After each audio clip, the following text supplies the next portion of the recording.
Fucking highway then. So, I write comics, but now I write what we are pleased to call proper books, which means my publisher insists I go to places and read. I think simply to prove I can. So, we are going to pick a bit of the book, which is called Normal, and it's a locked room mystery set in essentially a rest home for broken futurists in the middle of the Oregon forest. Because futurists tend to need a rest after a while for some reason. The germ of the book probably happened like 5 or 10 years ago. I speak at tech conferences and futurism conferences, and I started to notice a pattern, which was they can work for a year or 18 months and then they have to be given a shitload of Valium and put to bed for a year. Because it turns out looking at the future all day gets really depressing. So the main character, Adam Dearden, has had a breakdown at a tech conference in Rotterdam and has been put on a plane by his employers to Oregon and then driven to Normal Head, which is, as I say, in the middle of a forest. A nice quiet place. And it was the banging that woke him up screaming. It sounded like the percussion of explosives in the street. Something was going on outside. Adam leapt to the window. Pale daylight. Early morning, maybe. Nothing else. The banging was coming from the corridor. Adam had nothing that might constitute a weapon, except possibly the sandbar on the wall. His instinct was to yank it off the wall and use it as a club. He swallowed the instinct down. Adam pulled on his pants as quickly as he could. His hands were shaking. He stepped to the door, quickly and silently, and took the key off the hook. He unlocked his door as quietly as he could, and wrapped the key loop around his wrist. Adam cracked the door open. 2 orderlies ran past. Whatever was happening, it wasn't about Adam. He left his room and followed them. They'd already stopped running. There were 3 more orderlies at the end of the hall, banging on a door. One of them turned to the new arrivals and said, "Did you bring the persuader? The arsehole left his key in the lock and it's not answering." "You sure he's not out in the woods again?" "We already checked the corridor cameras. He went in there at curfew and never came out." The smaller of the 2 orderlies who ran past Adam produced something like a shorter version of the old spiral ratchet screwdriver his dad used to use when he was building things in the garage. Adam walked up to watch. They were all too busy to pay any attention to him. The orderly put the device, which Adam presumed was the persuader, to the lock, grasped the handle and pumped it. Its mechanism clicked and spun and the lock barrel was kicked clean out of the door. He pulled a thin, pick-like tool out of the top of the persuader's handle and applied it inside the hole left by the lock. There was a loud snap. The orderly looked at his colleagues and then gave the door a gentle push. It opened soundlessly. He said, "Mr. Mansfield?" The door swung wide. The orderly said, "Jesus!" and backed off. Adam stepped in to see. The bed was host to a black and heaving mass of insect life. So was the floor around it.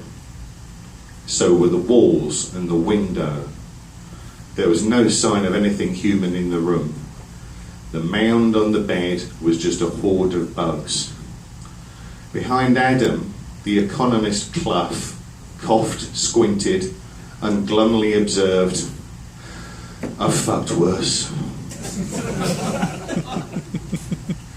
It's a locked room mystery. Guy goes into his room at night, they go in to check on him, he's gone, and there's just a pile of insects. And Adam and the people he meets in the hospital, who, as I say, all crazy people, have to solve the mystery of how a guy turned into a 6-foot pile of insects in the night. Excuse me. I've got plain lung as well.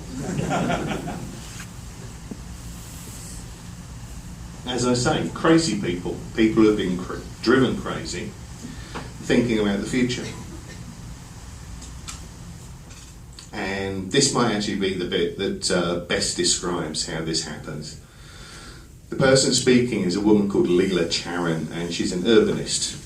Her job is to look at how cities work and to define and divine the future of the city. And what she says is, the data never fails me. And that's the problem. You spend all day thinking of cities as machines for living in. And as the data piles up and you realise the scale of the problems that cities are intended to solve, you start thinking of the city as a suit of armour to survive in. Because, I mean, in theory and practice, that's exactly what they are. That's why cities used to have earthworks and walls around them. A city is supposed to have everything in it that its citizenry needs to live.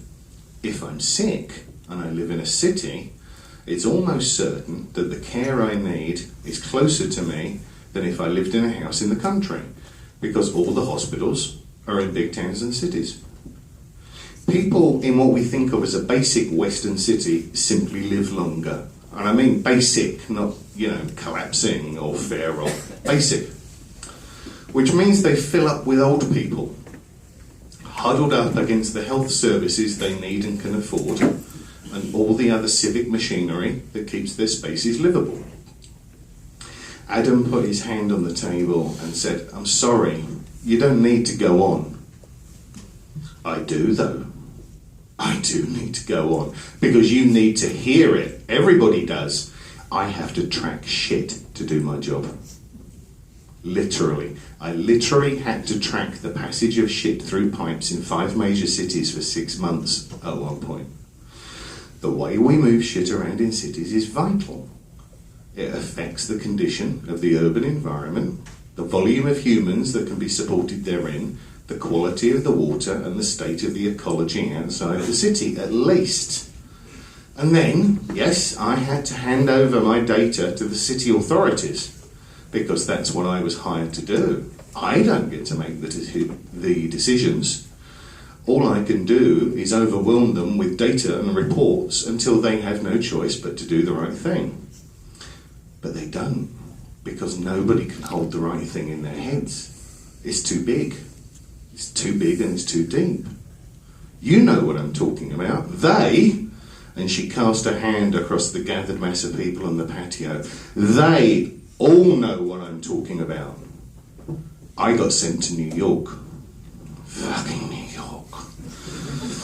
They pump more than 13 million gallons of water out of New York every day just to keep the subway running, so that people can perform 10,000 felonies a year on it.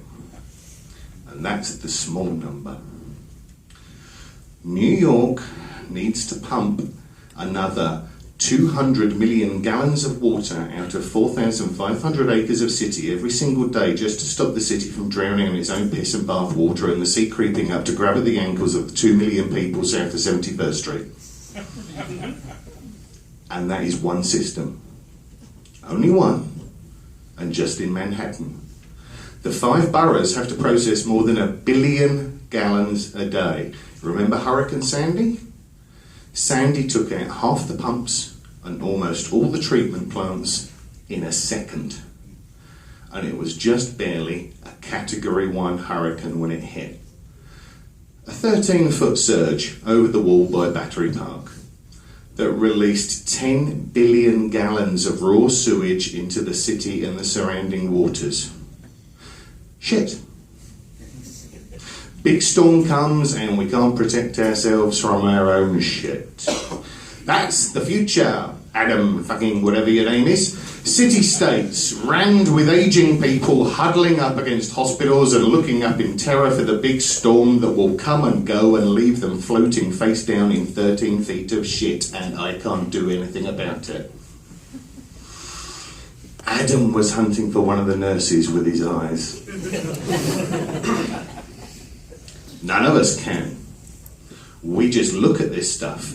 We look wider and deeper and then just deeper and deeper, and all we can see is everything getting smaller and darker until it's this infinite black dot of compressed shit and horror.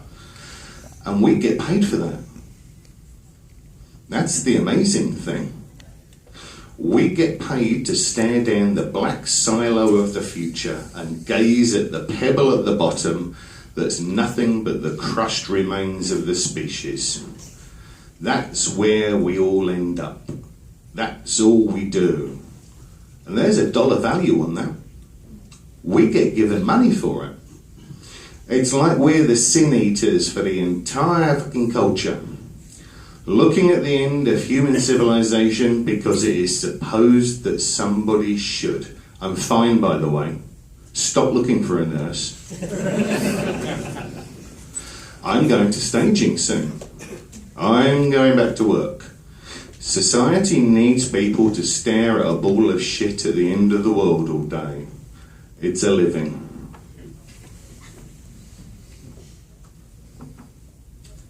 Just wondering if I've got time for one more bit. I'm trying to decide what bit that is.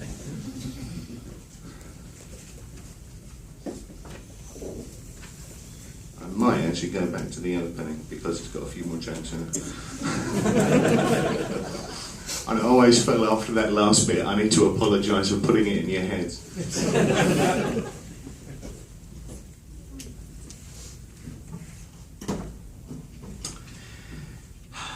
Hand over the entire internet now and nobody gets hurt, she said, waving the toothbrush at the nurse like an evil magic wand. The end of the toothbrush had been inexpertly whittled into what someone who had only ever heard of a shank would think a shank looked like. Her hair was wire brush grey, secured at the back by old rubber bands, and her left eye was twitching enough that she occasionally pointed the supposed weapon at a ghost image over the nurse's shoulder. "Professor," the nurse said, head bobbing, working hard to make direct visual contact with at least one of her eyes. The professor was in her 50s, with the build and posture of an imperious bird, and spoke with a reedy voice most often used to control children and dogs. "I mean it," she said. "This is outrageous. Conditions here are medieval. I haven't seen a picture of a cat in 6 weeks and it is simply too much." The nurse was a stubby stump of a man with thick eyebrows, oaken muscles, and those middle-aged men's paws that gave him a permanent 5 o'clock shadow. He bounced and glowered, looking to Adam Dearden like nothing so much as a cartoon gangster from children's television. Behind the countertop of the intake hall desk, another nurse, wearing what were evidently staff uniform grey scrubs, weaved nervously. Adam felt panic squirm under the tarpaulin of medications in his system. He never expected the arrival at normal to be the most stressful part of his day. "Professor," the stocky nurse growled again. "If you don't put that down right now, then we're going to have to take it from you. And that didn't work out so well for you last time, did it? If you would just give me the internet, I wouldn't have to keep making weapons. You are sorely trying my patience, young man. I agreed to none of this." "Now, we both know that's not true, Professor. You agreed to it. Your employer agreed to it. You signed the intake forms." "What does it matter if I signed the intake forms? They wouldn't stand up in court. I'm clearly insane. I'm threatening your life with a toothbrush, for God's sake. A $10 toothbrush." The professor looked at her own hand, holding her own toothbrush. Adam Dearden's own nurse, a cop-headed strong man who had said perhaps 8 words to him on the trip, quietly took Adam's arm and pulled him away from the scene by a metre. "I've quite ruined the damn thing," the professor said, turning the toothbrush around in her fingers. If you hadn't stolen my death ray, I never would have had to resort to such extremity. She sagged in her skin a little and handed it over to the nurse. I only wanted to see some pictures of cats. A gif or two, that's all. We'll have you over to the staging post in just a little while, said the nurse, who was a terrible liar and didn't realise that everybody he'd ever met knew it. Let's go on down to the recovery station now, get you feeling better. He gently took her wrist and began to lead her down the corridor. Durden heard her say, "Can I have all the drugs?" So that's how my book starts. As you can tell, it's the feel-good book of the season. Buy one for Granny.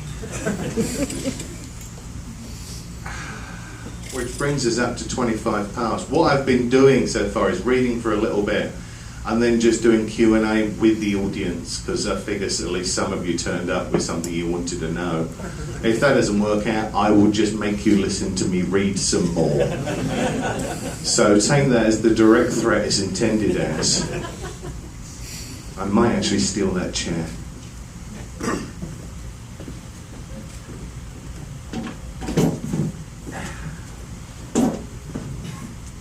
You always have to break the seal. Who's going to do it? In a lot of your works, whether it be Transformation or others of yours, you have an obsession, or the characters have obsessions with cities. And I know you have a rural background, and so I was going to say I don't know what the obsession with you or your characters is with cities, whether it be like character authority or whatnot, and why you find them so fascinating when it comes to Western democracy. Well, when you grow up in a village that started out as a Viking clearance in the forest, cities kind of have this magic sheen to them. They've got everything. They don't roll up the streets at 6 o'clock in cities. They have street lighting and shit. So, I was fascinated by cities at an early age because I wasn't in one and didn't get to go to one often. And when I did, I always just wanted to stay. So, as much as Transmetropolitan is a fantasia of journalism, there is also a sense in which it's also a fantasia of cities. How fucked are we?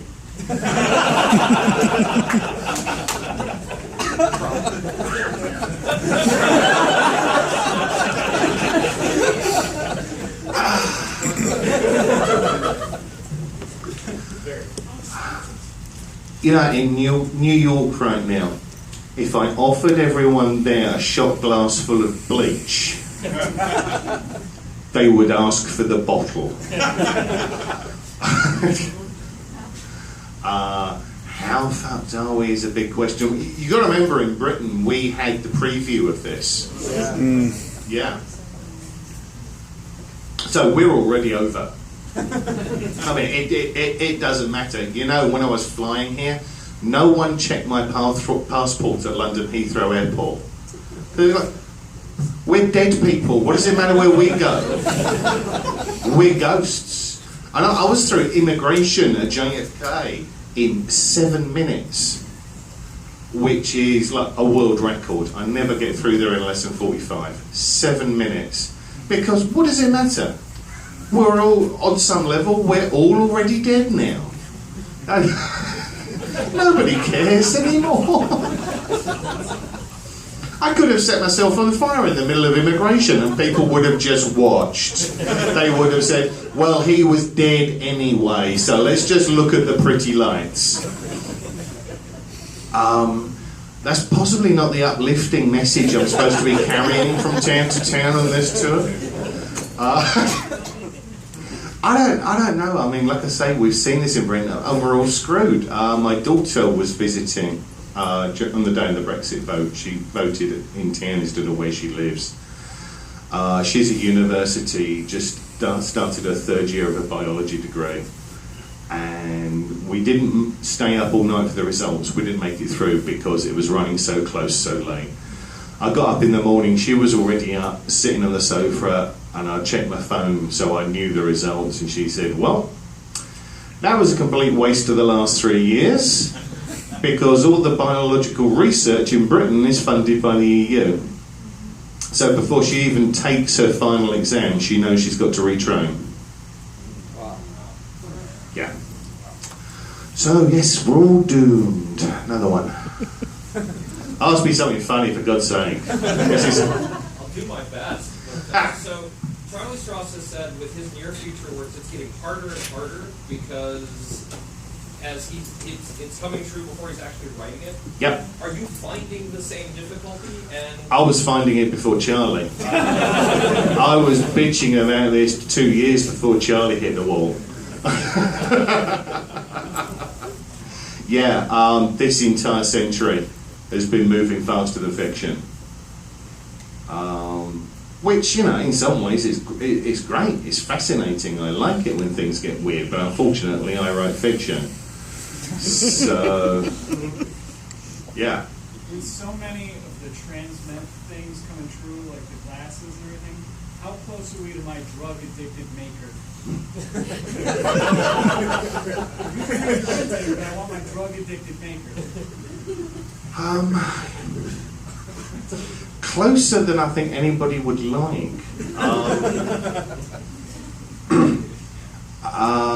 You know, machine learning systems and networked home devices. I did a thing at ThingsCon in Berlin a couple of years ago, which was a conference about the Internet of Things. Saying, you know, it's entirely possible that when you come home at night, first you won't be able to get in because you outsource the operation of your lock to a server in Oakland. And then you get in and you find it's 99 degrees in there. And your smart television has been hacked and it's connected to your Amazon account. And all the taps are running and Downton Abbey is playing on every screen in the house, and you realise that your house is masturbating to Downton Abbey. And that's only 6 months away. So, drug-addicted makers, 3 years, who knows? You think, other than Hunter S. Thompson, are we ever going to get a Spider Jerusalem type in the media? You know, in some ways, guys like Greg Palast were Spider Jerusalem before Spider. He's an investigative journalist who simply does not stop. He's a friend, but he's also, to me, completely admirable. He will follow a story past the point where everybody else has given up, and he will just sink his teeth in and hang on. So, guys like Greg. In terms of style, people like Matt Taibbi are miles ahead of anything I ever came up with.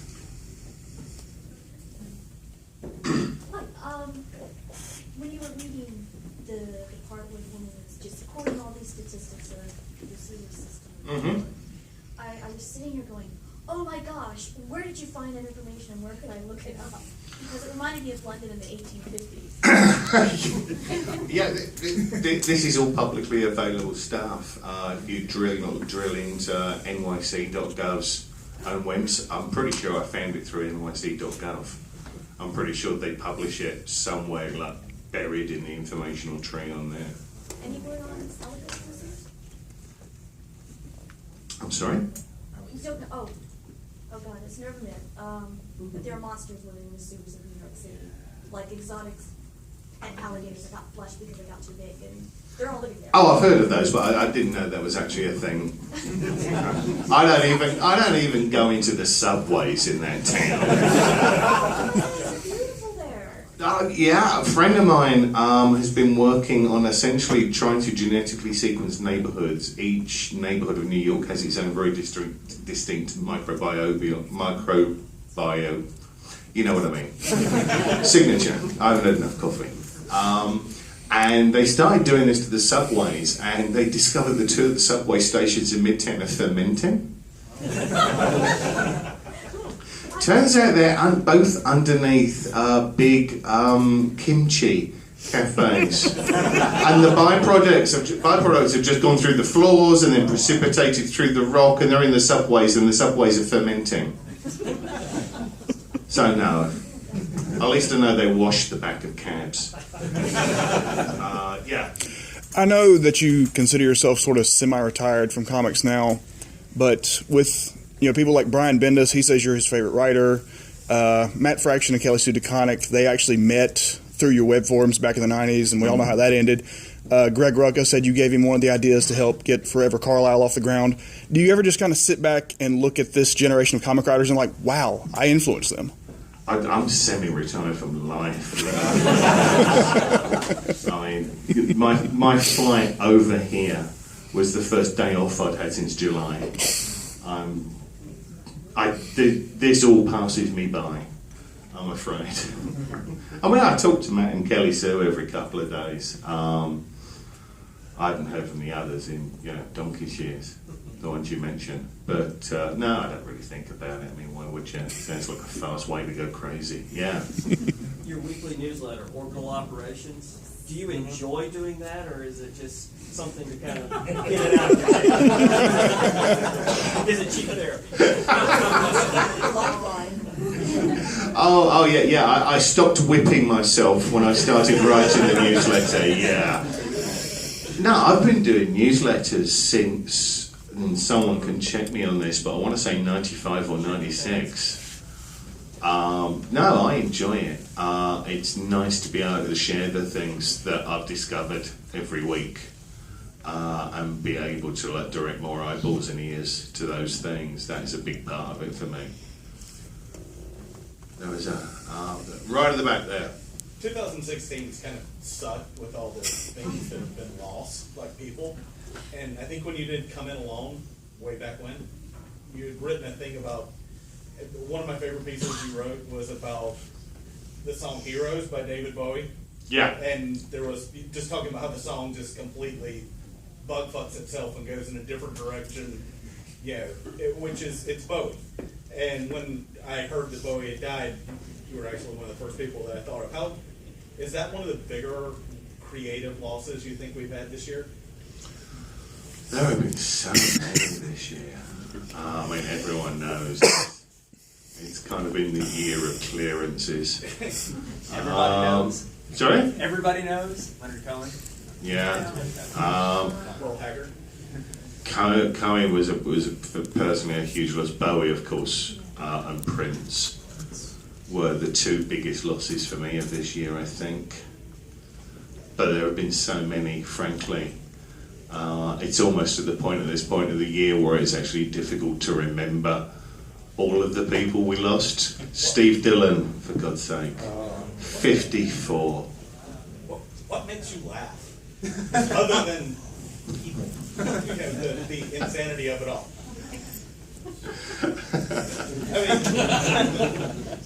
It's funny because most people think I actually don't laugh. Most people just see me as like this grim river druid who glowers at everybody and just flicks cigarette butts at them. Fuck off, get away from me. Oh God, everything makes me laugh. Not always in a good way, of course. Some things just, that sort of knowing, chilling laugh. Everything makes me laugh. Everything's funny. There was a thing that made me smile when Bowie died. The very last photo shoot he did, and I think it was actually the very last photo. He's standing. He's got New York in the background, and he's just doing this. That was the last photo. He's signing off, and that made me smile. Yeah. They said before you're writing a non-fiction book about cities. Do you mind mentioning sort of what that's about? It's based on a talk I gave in Berlin 5 or 6 years ago now at Cognitive Cities. It's busy mutating because it's been 5 years down the line, so I'm going to be doing a lot of rewriting and a lot of rethinking. But a lot of it is about what I just talked about there in Leela Charon's bit about how a lot of people who work on the future of the city gather these fantastic volumes of information about how we use cities and what we do in cities and how cities function, and then just give it to authorities and never find out what became of it. I saw 3 talks in a row where people had just done incredible work, if not slightly terrifying, just understanding how people use cities. And then they would say, and then we gave it to whoever hired me, and that was that. And I ended up asking, well, what happened to it after that? And they were like, don't know, don't care. There are probably people out in cities near you today gathering information on you and how you use cities and how you act with them, and are giving those data sets to authorities and corporations, never asking what they're used for and never finding out. Which put me in mind of an old story that is supposedly apocryphal, but I like it anyway, of a guy who invented what was basically a better guillotine. It was an execution machine, and he took it to the King of Scotland, which I think was James, and said, I gift you with this in return for like favours, because this is how it works. This fantastic new execution machine, better than anything you've ever seen. And the king says, oh, really, this is lovely, I'd be glad to accept it. How many of these are there? And the inventor says, just the one. So the king has him executed with it. With more and more dissatisfaction with reality, do you see virtual reality taking off anymore? I love reality. I'm sorry. This year it's been horrible, but it's been fascinating. By the summer, I was leaning forward at the big screen. Shit, it's all got weird. This is good. I'm sitting there muttering, I've been so fucking bored for the last 3 years. Bring it on. Yeah, I'm probably a sociopath. But virtual reality, I think it will probably be great fun for games and porn and any other pursuit where it's okay for you to sit alone with a black box nailed to your face. Alright. Sitting there in your underpants with a black box on your face, I figure that's probably fine, but that's probably those are probably the two single use cases. Because the rest of our culture is socially mediated. Yeah. So, with so much traditional crime relying upon kinetic items to demonstrate what's been happening, with the way technology has changed, how do you approach the more mundane aspects of how a lot of more modern crimes are taking place, where it's oftentimes just a person alone in front of a computer and they could be playing a game or they're committing a crime? With the loss of the kinetic on big crimes like that, how do you approach that from a storytelling perspective? Mr. Robot is probably the best example. Because the crime, although it is the engine of each season of the show, is probably the thing they spend the least time with. They drill all the way down into the intent and the emotional weather around it. Like the single most important scene in the pilot episode of Mr. Robot is not Rami Malek typing on a computer. It's Rami Malek, he shoved himself into a corner between a chest of drawers and a bed,